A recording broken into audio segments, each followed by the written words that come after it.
When we were discussing marriage, I came across Gavin's diary from when he was 16.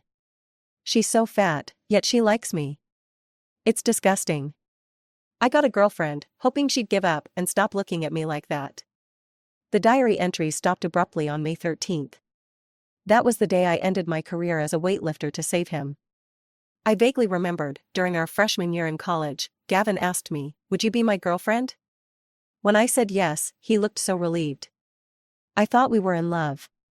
But as it turned out, it was nothing more than him wrestling with guilt for years and finally deciding to repay his debt. I suddenly felt it was all meaningless. So, I broke off the engagement and left his house. A few months later, on a chilly summer night, he waited in his car downstairs from my place. When he saw the man beside me, his eyes turned red. "Who's he? Is he your boyfriend?" The summer night carried a hint of coolness. Gavin hadn't spoken a word since stepping into the house. I sat on the couch, feeling a bit uneasy. Gavin's mother held my hand, signaling for me to relax. She turned to him and said, "If you don't want to settle down, just say so.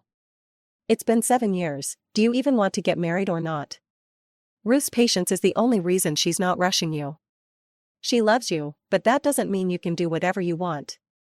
Her cheeks flushed with anger as she continued, "I can't believe I gave birth to someone like you." I gently patted her back. "It's really not urgent." "How is it not urgent?" She turned to me. "This boy has ruined your life. If he doesn't take responsibility, I won't let him off the hook." "I just don't get it. What exactly does he want?"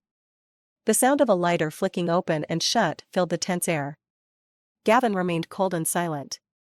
When his mother finished, he let out a scoff, raised his head, and said, "Fine, let's get married." He stood up. "Arrange it however you want." Without looking at me, he strode upstairs. I felt a tightness in my chest, lowered my head, exchanged a few words with his mother, and hurried after him. The sound of running water echoed from the bathroom.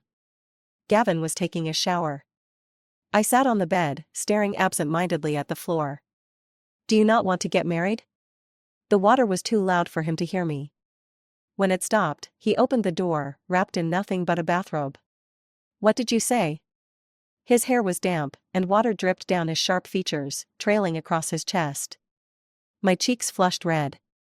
I stammered, unable to form a coherent sentence. When Gavin changed clothes, I closed my eyes and counted sheep. Only when his large hand patted my head did I open my eyes. "I'm done. You can look now." He was fully dressed, squatting down to meet my gaze. "What is it you want to say? Do you not want to get married?" "No." He looked away, stood up, and began tidying his dirty clothes. "Don't overthink it." But I knew Gavin was lying.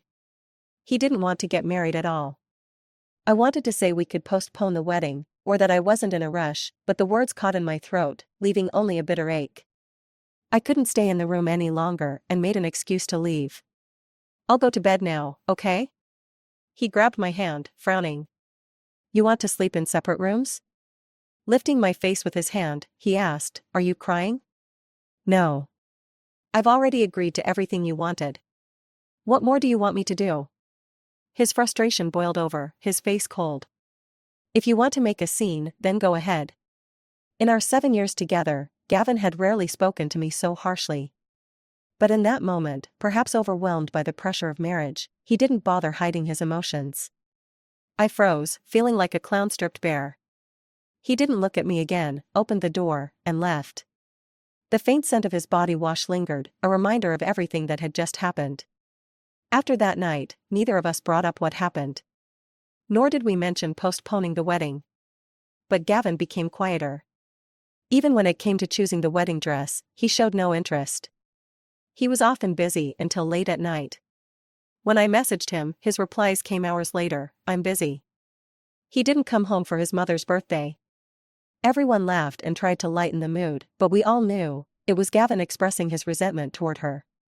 I ignored the uneasiness in my heart, pretending nothing was wrong, forcing myself to smile. A few weeks later, I woke up in the middle of the night to find Gavin staring blankly at his phone. "Why aren't you sleeping?" I tried to sit up, but he quickly put his phone away. "Go back to sleep." But in that split second, I caught a glimpse of his screen.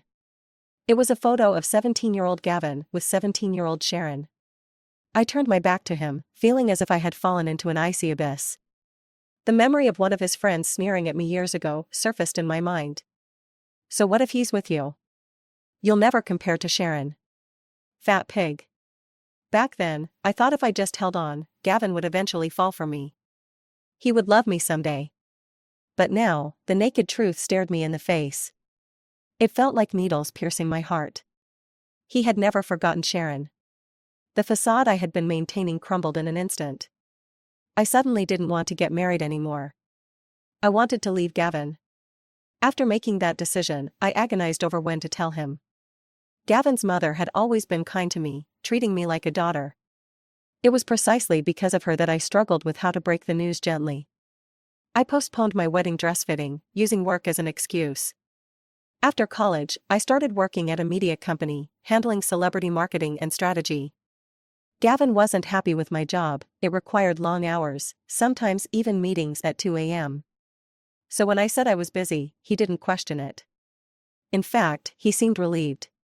But Gavin's mother didn't take it as lightly. She thought I was upset and scolded him fiercely. When I got home, she had just finished her call, her eyes still red. She grabbed her bag and pulled me along, saying, "Don't worry. I'll take you to find him and make him give you an explanation. What kind of person prioritizes returning home over being there for his fiancée's wedding dress fitting? He's lost his mind." From her words, I realized Sharon was back. No wonder Gavin had been so distracted lately. No wonder he seemed relieved when I said I couldn't make it. No wonder. Sometimes, when you're utterly speechless, all you can do is laugh. Gavin's mother was startled by my reaction. She hugged me tightly. "I know you're hurt, but don't worry. I'll stand up for you." "Auntie," I gently pushed her away. "Please let me handle this myself. I'll take care of it." I went upstairs, dazed, and stood there for a while. As I fumbled in my bag for my phone, its contents spilled onto the floor. I crouched down to gather them, then leaned against the bed and called Gavin. The phone rang a few times before he answered. The background noise was chaotic, making it hard to hear. "What is it? Where are you?" He fell silent for a moment, then let out a cold laugh. "What, are you checking up on me?" He moved to a quieter spot. Ruth, do we really need to go this far? First my mom yells at me, and now you're calling too? I already said I'll marry you. Isn't that enough? Where are you? I repeated. My fingers dug into my palms as I struggled to stay composed. OT on the desk. I was about to grab it when my gaze fell on a nearby journal. Sometimes, it feels like you're hit by a sudden premonition. Like when the teacher's about to call your name, and you know you're in trouble, before it even happens. That's how I felt now. I knew I shouldn't open it. I knew it wasn't mine to read. But my eyes were glued to it, and I couldn't look away. The moment I opened the journal, I held my breath without realizing it. August 29, 2015. A new girl moved in today. My parents said she's an athlete and that she'll be staying with us. She smells like sweat all the time. So annoying. I remember that sweltering day vividly. I arrived at his house, carrying bags of my belongings. My parents and Gavin's mother had been close friends for years. That summer, I joined the weightlifting team, and they arranged for me to transfer schools so I could train more conveniently. Gavin was the first person to open the door for me. He wore a crisp white t-shirt, his hair neat and clean. He took my bags without hesitation and carried them inside. "I'm Gavin," he said, turning back to me. "What's your name?" "Ruth," I replied nervously. He smiled and placed my bags in the room. "Your room's all set up. If you need anything, just let me know, and I'll ask my mom to help." Back then, he was polite and gentle. I stood there awkwardly, watching him, and felt something soft and warm settle in my heart. Never in my wildest dreams did I think he had seen me like that. November 5, 2015. I think she looks at me weird. Could she actually like me? She even gave me a handmade stuffed toy for my birthday. Eric wanted it, so I gave it to him. Gave me chills. January 3, 2016. I hate it when people tease us together. March 7, 2016. She actually confessed to me. Unbelievable. Does she think she's the heroine of a romance novel or something?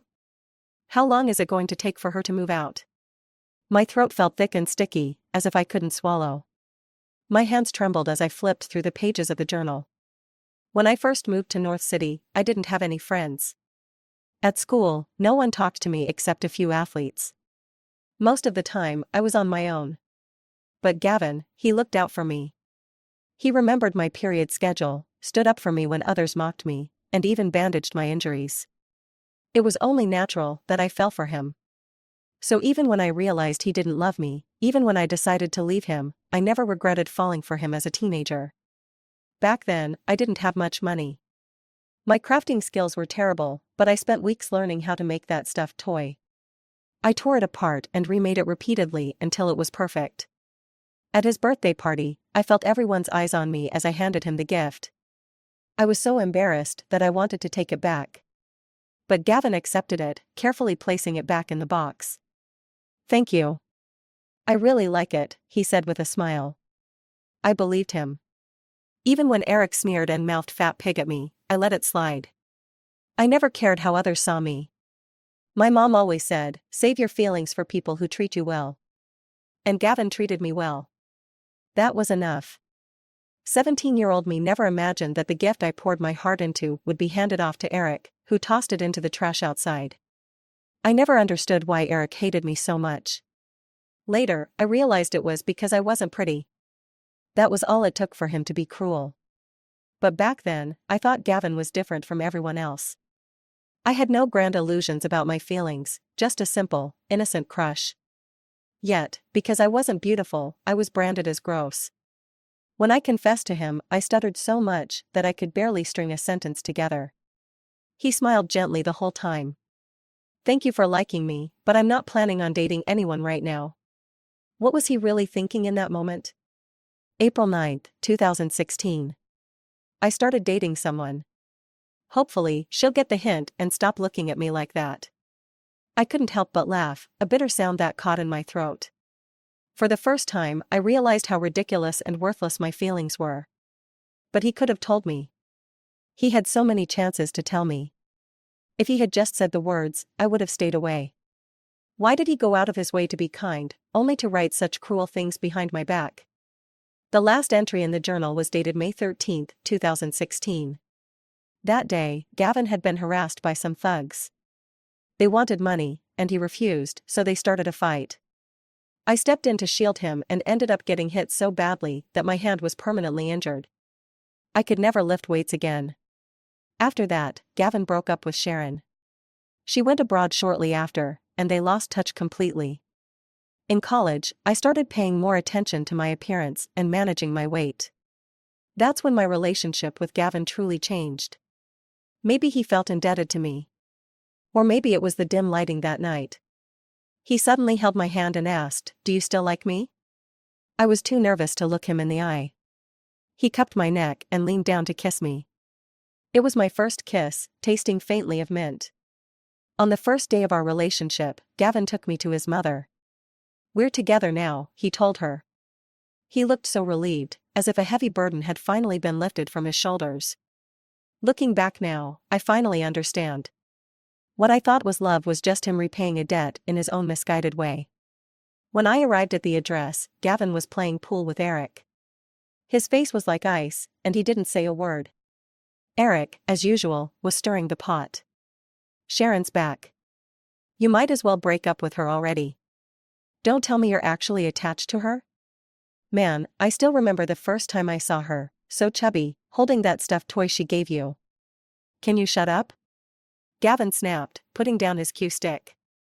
Just as he was about to say something, the door swung open. Everyone froze. Gavin's eyes flickered with panic for a moment before he composed himself. I handed him the file folder. "Here's what you asked for." "Thanks," he said, hesitating as if he wanted to explain. But then I pulled out the journal and handed it to him. "Is this fun for you?" My voice cracked as I struggled to hold back tears. "Was it fun, Gavin?" I threw the journal at him with all my strength. He didn't move, just stood there, his eyes clouded with panic. He reached out as if to grab my shoulder, but Eric stepped in and shoved me hard. "What's wrong with you?" Eric barked. Without thinking, I slapped him across the face. "I'm talking to Gavin. Stay out of it.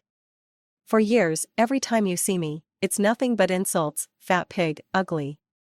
Aren't you tired of saying it?" "Because I'm tired of hearing it. So what if I was a weightlifter? Gaining weight for my career is nothing to be ashamed of. Who are you to look down on me? My parents never judged my weight or my looks, so what gives you the right? You're like an annoying fly that won't go away. If someone didn't know better, they'd think you liked me, the way you're always buzzing around." I was shaking with rage, my eyes red. Eric stood there, stunned, unable to respond. Gavin hugged me tightly. "Calm down. I'm already calm enough." I shoved him away, grabbed the diary off the floor, and yanked him over to look at it with me. The more I read, the paler Gavin's face became. He murmured, "Let me explain. We're done." I smiled coldly, glaring at him. Just thinking about all of this makes me sick to my stomach. Without looking back, I turned and walked away. Gavin tried to chase after me, but I stopped him. "If you're coming after me, is it because you want to marry me?" He froze in place, not daring to move again. I walked away step by step, until I disappeared completely from his sight. After confronting Gavin, he avoided me at home for the next several days. Everyone in the house could sense something was off, but no one dared to ask. The first person I told was my mom. When she heard the news, she wasn't surprised. She asked, "Do you want to come home?" "I need to think about it," I replied. I haven't told his mom about the breakup yet. No matter what happened between me and Gavin, his mom had always been genuinely kind to me. I didn't want to hurt her. Besides, leaving my job here wasn't something I could do overnight. Starting over always takes courage. After hanging up the phone, I stared at myself in the mirror for a long time. Maybe it's because of my job, but I'm constantly surrounded by attractive people.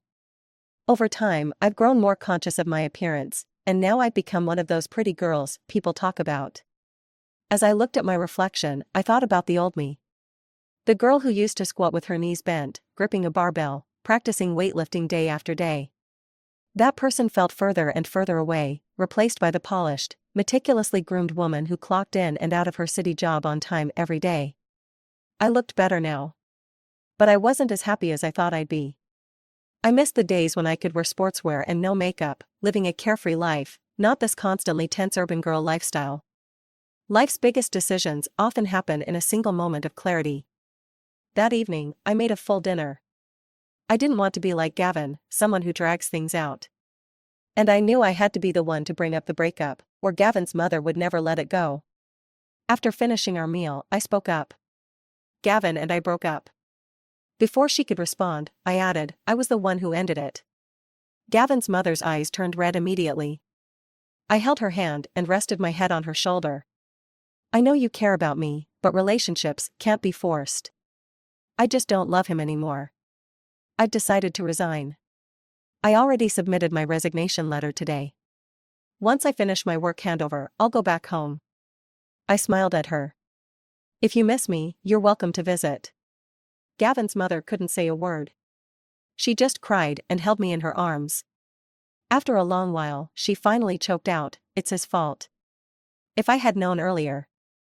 "I'm so sorry." I comforted her for a long time before she reluctantly accepted the truth. Gavin only found out I was leaving half a month later, on the last day of my job handover. I'd booked a 10 a.m. flight home the next day. He knocked on my door, his voice hoarse. "Can we talk? Time really does dull emotions." By then, I no longer felt the initial pain, just an emptiness I couldn't describe. "There's nothing to talk about." I forced a small smile. "Don't worry, we're parting on good terms. I won't badmouth you to your mom, and she won't pressure you anymore." "That's not what I meant." I opened the door. Gavin stood there, disheveled and exhausted, as if he hadn't slept properly in weeks. "When's your flight tomorrow?" "I'll take you to the airport," he offered. "Suit yourself." With that, I closed the door. The next day, Gavin did take me to the airport. I didn't refuse. After all, it was the last time. Out of respect for his mom, I didn't want things to end too awkwardly. When we arrived, he handed me my suitcase, but wouldn't let go. After a brief tug-of-war, I lost patience and glared at him coldly. He dropped his gaze, guilt flashing across his face as he finally released the suitcase. "Keep in touch," he mumbled. I scoffed, then turned and walked away without looking back. Before boarding the plane, the first thing I did was block Gavin on all platforms. A clean break was the best outcome for us. When I got home, the first thing I did was sleep for 3 days straight. Life in my hometown was slower, much slower than in the big city. After the wedding was called off, my relatives didn't ask too many questions. They just gently encouraged me to go out and enjoy life. A few weeks later, they started trying to set me up with new men. My mom had to plead with them to stop. Over the years, I'd saved up quite a bit, around 300,000 yuan. I locked most of it in a fixed deposit and used a small portion to invest. An old high school friend, Nora, was starting a social media venture. When she heard I was back, she begged me to join her. Her idea? A street interview friendship show. Basically, we randomly interview strangers. If they're open to making friends, they can write down a few traits about themselves, and we pass that on to the next person. If the two sides are interested, we arrange for them to meet. I'd been thinking about what to do next, and her idea instantly resonated with me. I transferred 50,000 yuan to fund our new project. Nora squealed with joy, hugging and kissing me. With us teaming up, we're bound to hit it big. I couldn't help but smile, feeling both amused and hopeful. Maybe it was because the idea of a fresh start excited me. Whether we succeeded or failed, the new journey felt exhilarating. We began planning our filming schedule and equipment. Our first shoot was at a university, where we interviewed a few students, but the response was lukewarm. We switched locations to a primary school, and this time, things went more smoothly. Interacting with kids always felt easier, less stressful. After filming, we decided to grab dinner. Suddenly, Nora grabbed my arm. "Look, a hottie." Under the shade of a tree, a tall man in a black suit stood with his hands in his pockets. He had a broad, athletic build and striking features, and it seemed like he'd been watching us for a while. When he saw us looking, he jogged over, his face slightly flushed. "Is this a matchmaking platform?" he asked, holding out his phone. Then, meeting my gaze, he said, "Can I get to know you?" Ding, my phone buzzed with 2 texts from an unknown number. One was a photo of Gavin holding hands with Sharon. The caption read, "They're together now." I didn't even need to guess who sent it. Disgusted, I replied, "Are you pathetic?" After hitting send, I blocked the sender. Noticing my sour expression, Nora whispered, "What's wrong?" "Nothing. Just ran into an idiot," I muttered. Then, looking up at the man in front of me, I quickly clarified, "Not you." He chuckled and waved it off. "I know." He handed me his phone again. "So, can we get to know each other?" "My name's Derek." After exchanging contact information, I returned home to find my mom hesitating to speak. It wasn't long before I discovered the truth: meeting Derek wasn't a coincidence. We were actually middle school alumni.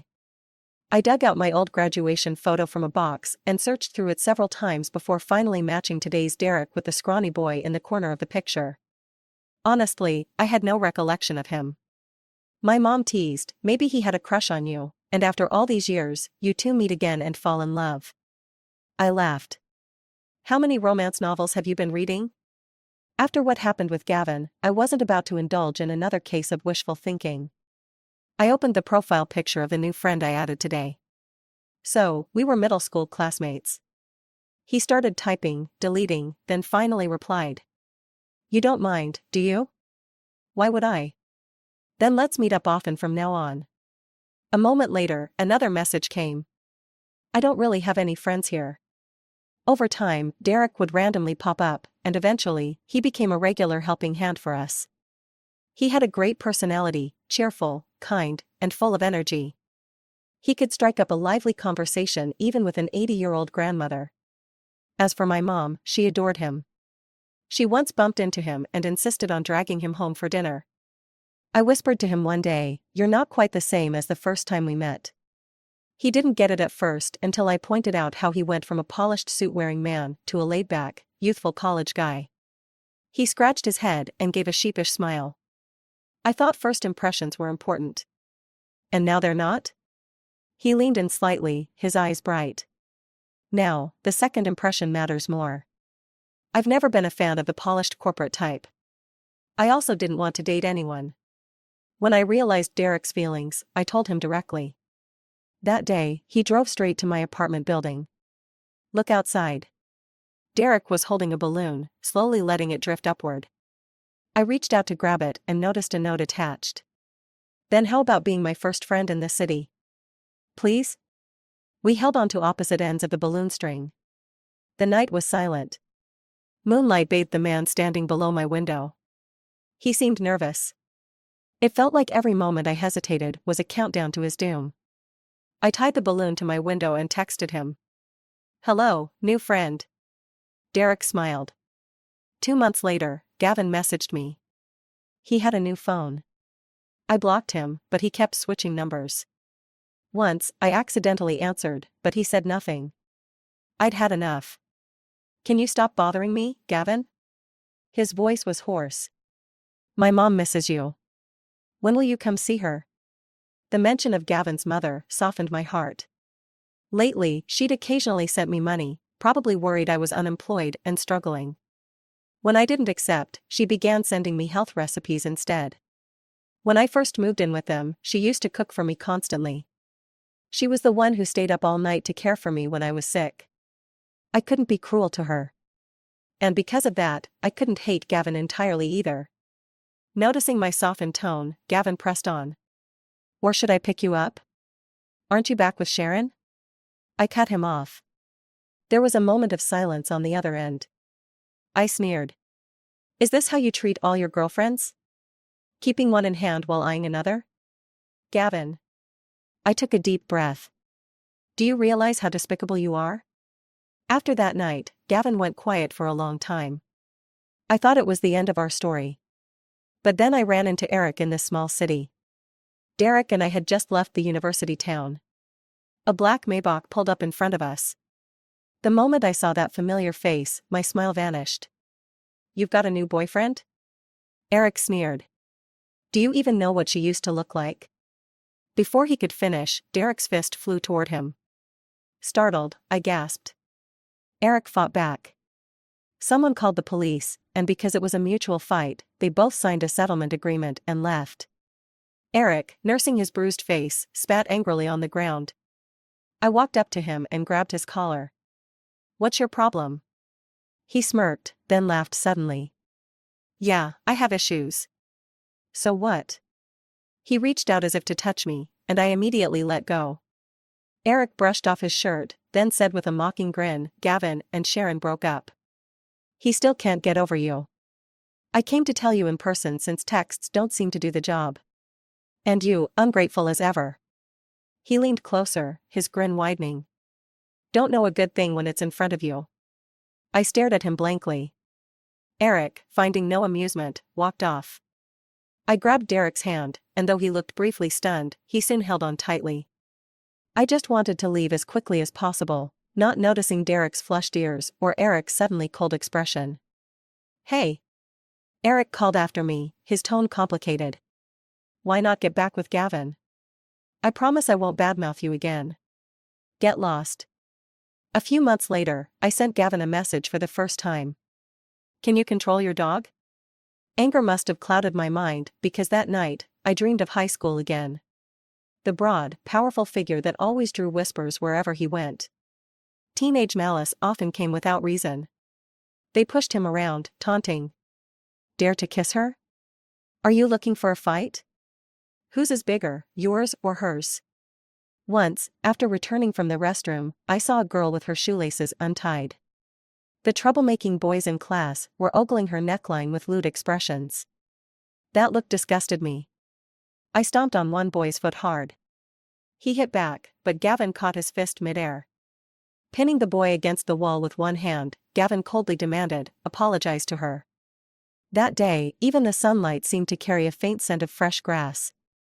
The feeling of falling for someone came without warning. When I woke, my pillow was wet with tears. It was only 2 a.m.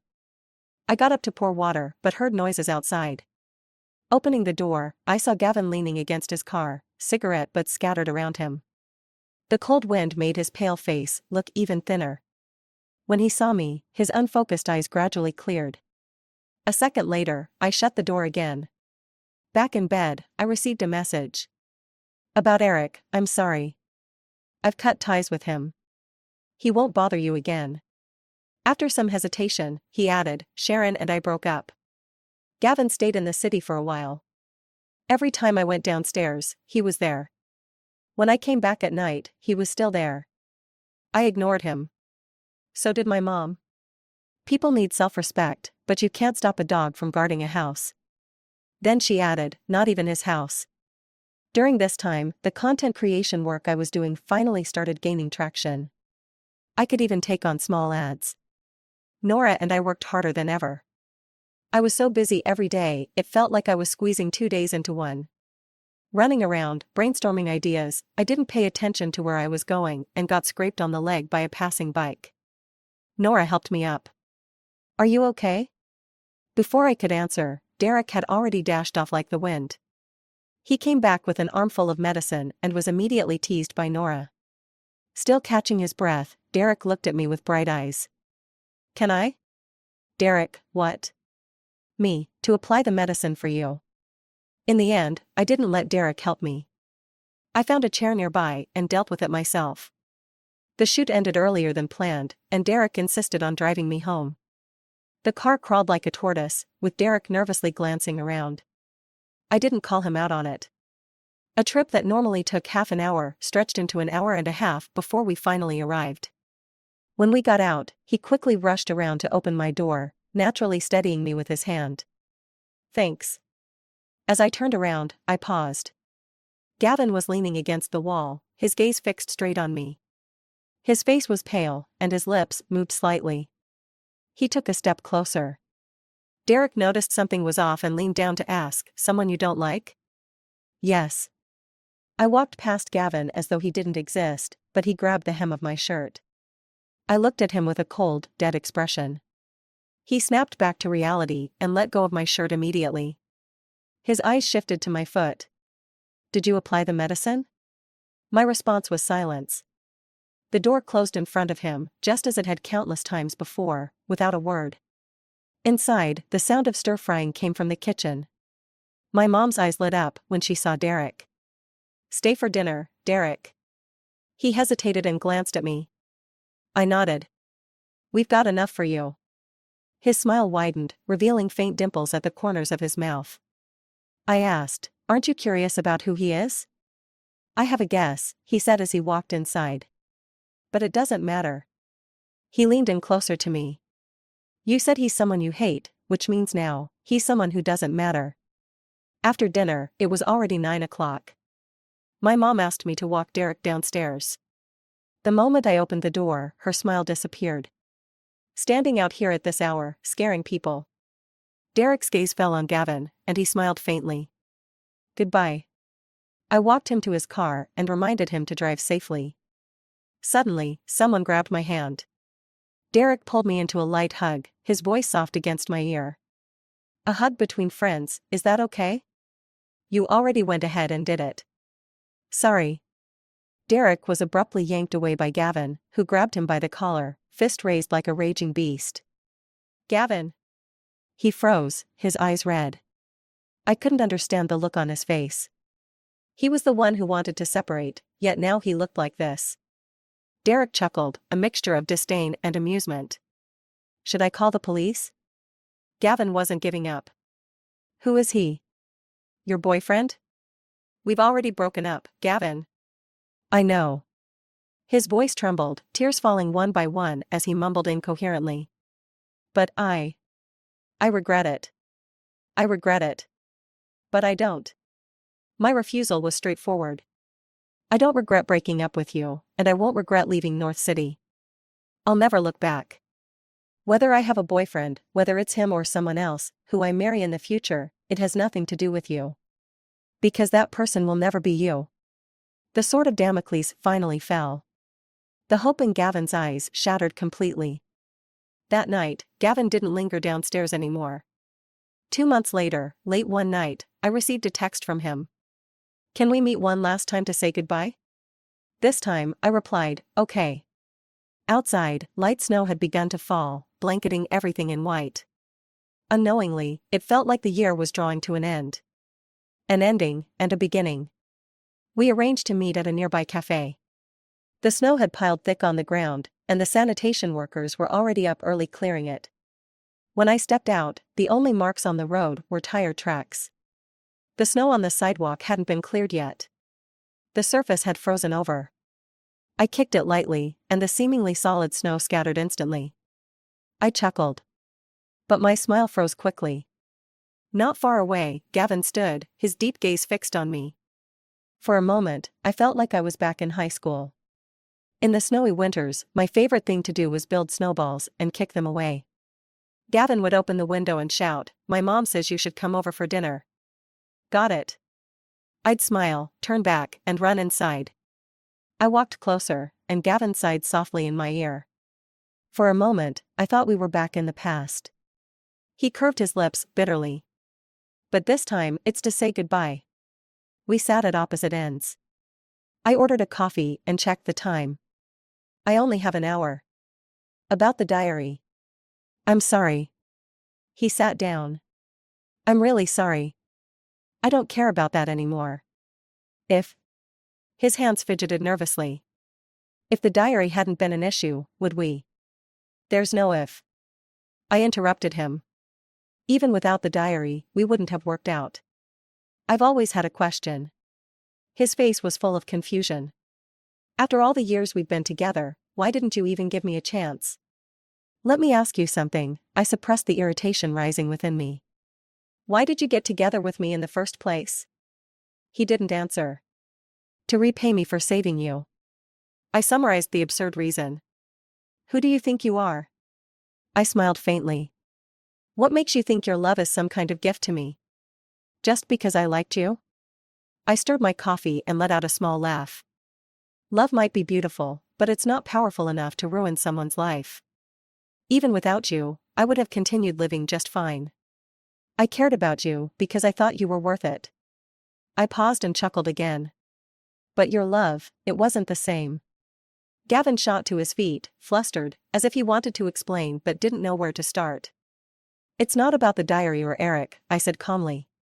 "It's about your condescending attitude, which you disguised as tolerance. You disrespected me.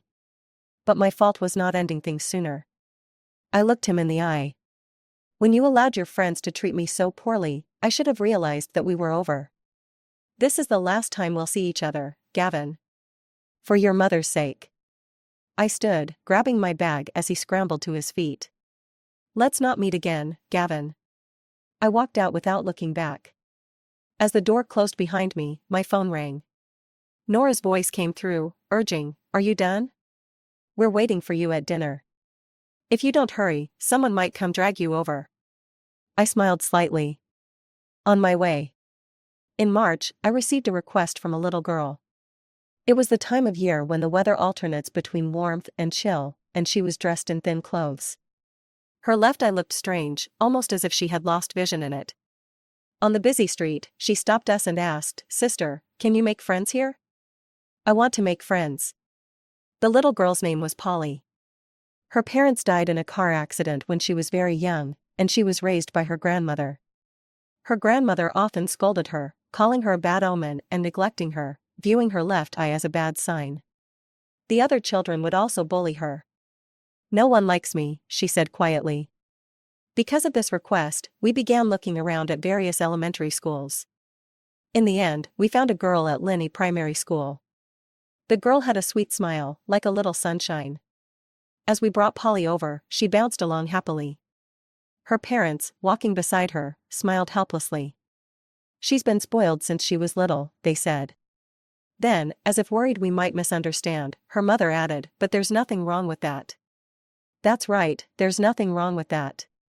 Whether she's lively or quiet, isn't that still her?" The two little girls met, and within 15 minutes, they were already inseparable. The girl lowered her head and said seriously, "Your eye isn't ugly at all. They just don't know how to see. From today, I'm your friend." I responded the same way, "I am too." Nora said, "Me too." The girl's mother squatted down and patted her head. "My home isn't far from here. If you miss Mavis, you can come over. I'll make you something delicious." As we were about to leave, I said to Polly, "Don't pay too much attention to what people who don't like you say. What they say isn't important. What matters is that you know who you really are." I had once read a quote in a Sophie Tanner book. "I wish to be my closest lover, my loyal comrade. Self-respect, self-love, self-confidence, all my life, unwavering till death." The little girl didn't quite understand, so I smiled and hugged her. "You are a very, very good person." I didn't post this story right away. I told Nora that I still had a bonus video to record. Later, while editing at home, I heard a car honk outside. Derek picked up the phone and said, "Ruth, come downstairs." We hadn't seen each other for almost a week. During that time, he had started at a new company and had to fly abroad for work, staying busy without a break. When I came downstairs, he was opening the trunk of his car. When he saw me, he waved. The trunk was filled with various snacks he had collected from abroad. He handed me a few boxes, but most of them he kept for himself. His tone was casual, "These are for regular friends." I couldn't help but laugh. He raised his chin slightly and said, "Friend, lead the way." Our relationship had never moved beyond friendship, and he didn't mind at all. Once again, I couldn't resist asking, "Did you like me back then?" I wasn't even aware of it then. He shifted closer to me. "I really wanted to be friends with you. But you transferred schools not long after, and I was really upset." Back then, Derek was small and insecure, always walking with his head down. Ruth, on the other hand, always walked with her head held high, deflecting the malicious comments she didn't deserve. At 13, Derek thought, "I want to be friends with Ruth." But during those years, he never dared to take the next step. The day he found out she transferred, Derek locked himself in his room and cried. He never told Ruth that, when they crossed paths again at 23 due to business, she didn't recognize him. But he recognized her immediately. Later, when he had a falling out with his boss and returned to his hometown, he heard Ruth was back. The first thing he did was make a move. He was so eager to be friends with her. After spending time with Ruth, the fog cleared, and he saw a more real and brave side of her. His feelings for her weren't love at first sight, they were the kind that developed over time. A seed planted in middle school had, after years, taken root and blossomed. Ruth was a little shocked. "I didn't know someone would want to be friends with me back then." Derek tilted his chin, looking at her. "You shine with your own light, and people who are on the same wavelength will always be drawn to you." He was grateful for fate's twists and turns that allowed him and Ruth to meet again. Ruth said to take things slowly. He thought that was fine. Because he didn't like fast-paced relationships either. Extra. After parting with Ruth at the cafe, Gavin never messaged her again. Years of their relationship had turned into this, and whenever he thought of it, his heart would hurt. But the one who caused all of this was him. After Eric's incident with her, Gavin had a huge fight with him. He didn't understand why Eric's malice toward her was so intense, like a dog viciously biting her and not letting go. It wasn't until Eric kept repeating, "Then why don't you get her back? What's so great about South City, why should she stay there?" that Gavin felt something different in Eric's twisted words. He squinted his eyes and asked, "You like her?" Eric stiffened, then habitually sneered, "I'd like that fat." "You like her," Gavin said, certain now. Eric stopped pretending and finally snapped, "So what? Why does she always look at me like I'm trash? If she'd just say one nice thing to me, I'd stop bullying her." When Gavin heard this, it was hard to believe, and even harder to swallow his regret. He had allowed this poisonous snake to tear Ruth apart for years. "But she disgusts you," Gavin muttered. "Doesn't she disgust you?" Eric shot back. "I'm not like you." Gavin's expression hardened as he stepped closer. "I have feelings for her. But to Ruth, it's all the same." Gavin didn't pay much attention to that remark. He went to Ruth's hometown, obsessively waiting downstairs in front of her building. He wanted to tell Ruth that he liked her. He had broken up with Sharon and didn't love her at all. He wanted to know if they could start over. But Ruth didn't give him that chance. Just as Eric had said, Ruth found him repulsive too. After Ruth left, Gavin sat in the cafe for a long time. When he finally stepped out, he felt lost, unsure of where to go. He and Ruth no longer had a home. No matter which way he turned, none would lead back to Ruth. He forced himself to stop thinking about her, throwing himself into work until he ended up in the hospital from exhaustion. In the hospital room, he opened Ruth's social media account. She had just posted a new video. There was an Easter egg in one of the videos. It was a message Ruth had written. To the dear girl. Hello, what are you doing right now? Are you buried in your studies, or rushing through the bustling city? Are you a student, or a mom? How are you? Are you happy? No matter what role you're playing, I just want to say to you today, you are really amazing. I used to be a weightlifter, with a strong body but a look the world didn't consider pretty. I've heard people talk about me and belittle me, but none of that defines me. In the past, I always tried to stand up straight. I thought, what do they know? I can train, gain weight, and practice day after day. I'm proud of who I am. Likewise, I hope you can be proud of yourself. After college, I joined a big company and worked in marketing for a few years. When I resigned, I struggled with the decision for a while, but eventually, I chose to quit. I went back to my hometown and decided to take a break for a while. I'm lucky. It was at this time that I suddenly realized that life's margin for error is much bigger than I thought. When you find you've taken a wrong turn, just turn back. It's more important to change direction than to stubbornly keep going. Of course, if you don't turn back, that's okay too. Who knows, the next moment might be the light at the end of the tunnel. Dear girl, I hope you are proud of yourself. I hope you love yourself, just like I love myself. I am satisfied with who I am. Gavin replayed the video over and over, almost self-torturing himself. The pain inside became clearer. He remembered the cold look she gave him that day. You looked down on me. She was never weak. It was him who had always avoided his problems by running away with his emotions. That night, he dreamed it was snowing. The girl had just finished making snowballs and ran straight into his arms. Ruth, he murmured. The girl looked up at him, her eyes bright and warm. Goodbye. In the dream, he said goodbye to her for the last time. In the dream, it was the most beautiful season in the world. Outside the dream, things and people have changed for many years. He should have said goodbye gracefully many, many years ago. He understood it too late. He let down a girl for many years. End of full text.